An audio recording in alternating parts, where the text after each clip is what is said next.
क्या आप उस पर टिप्पणी करना चाहेंगे? जो राम मंदिर में चोरी फंड का जो चोरी चंदा चोरी का लेकर जो मुद्दा चला, मामला चला, उस पर अगर आप कोई टिप्पणी करना चाहें स्वामी अब जी? उस विषय में हम बोल चुके हैं, इसलिए बोल देते हैं कि ये बहुत शर्मनाक घटना घटित हुई है। ये नहीं होना चाहिए, ये नहीं होना चाहिए, क्योंकि हमारी सैकड़ों वर्ष की समस्या का हल तो वहाँ हुआ, और जिन लोगों ने बलिदान दिया वहाँ, अपने प्राण निछावर किए, बड़ा संघर्ष किया, और जब निर्णय कहीं से प्राप्त नहीं हुआ, कहीं आशा नहीं हुई, तो हम न्यायालय गए। हमारे गुरुजी भी न्यायालय गए, हमारे गुरुजी उसमें पार्टी बने, राम जन्मभूमि पुनरुद्धार समिति बनाई। हाँ, और बना करके मुकदमा लड़ा हम लोगों ने सामने राम जन्मभूमि पुनरुद्धार समिति और रामलला विराजमान और निर्मोही अखाड़ा, ये 3 हिंदुओं के पक्ष थे, और सुन्नी वक्फ बोर्ड हमारे सामने था। तो लखनऊ बेंच में, इलाहाबाद बेंच में, फिर दिल्ली में सुप्रीम कोर्ट में बहुत संघर्ष के बाद उस स्थान की प्राप्ति हुई है। बात मंदिर की नहीं थी, बात है राम जन्मभूमि की, जहाँ व्यापक ब्रह्म निरंजन निर्गुण निर्गुण विगत विनोद सोई अज भक्ति प्रेम बस कौशल्या की गोद। उसका दर्शन करने की कामना हम लोगों की थी कि जहाँ परमात्मा अवतरित हुए हैं वो स्थान हमारे पास होना चाहिए। उस स्थान को नष्ट भ्रष्ट करके विधर्मियों ने परिवर्तित कर दिया था, वो हमें प्राप्त करना था।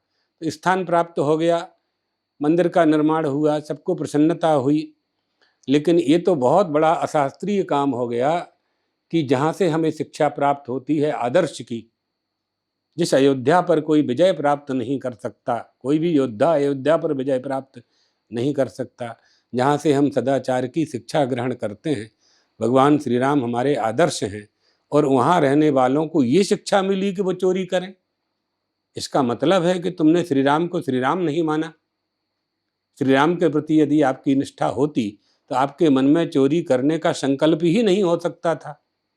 चोरी करने का संकल्प आपके मन में उसी प्रांगण में, उसी भवन में हो रहा है, उसी तहखाने में हो रहा है जहाँ गिनती काउंटिंग की जाती है। तो इसका मतलब यह है कि श्री राम की जो आध्यात्मिक शक्ति है, वहाँ की जो सकारात्मक ऊर्जा है, वो आपके मन मस्तिष्क में प्रवेश नहीं कर पाई है। ये दोष है, तो उसकी तो हम निंदा ही करेंगे। बट स्वामी जी, आपने कहा निंदा करेंगे, लेकिन उसके बाद धीरे धीरे केदारनाथ बद्रीनाथ की जब कमेटियां बनाएगी और धीरे धीरे वहां से भी खबरें आने शुरू हुई कि वहां पर भी फंड को लेकर घोटाला है या चंदा की कुछ तरीके की मिस हैंडलिंग हो रही है, तो अब जो आप धर्म गुरु होने के नाते जब देखते हैं स्वामी जी, जगत गुरु होने के नाते देखते हैं, तो आपको ऐसा नहीं लगता कि जिन पर भरोसा किया उन वही छल रहे हैं स्वामी जी? गलत है ना, गलत है, उसका दंड उनको भोगना पड़ेगा।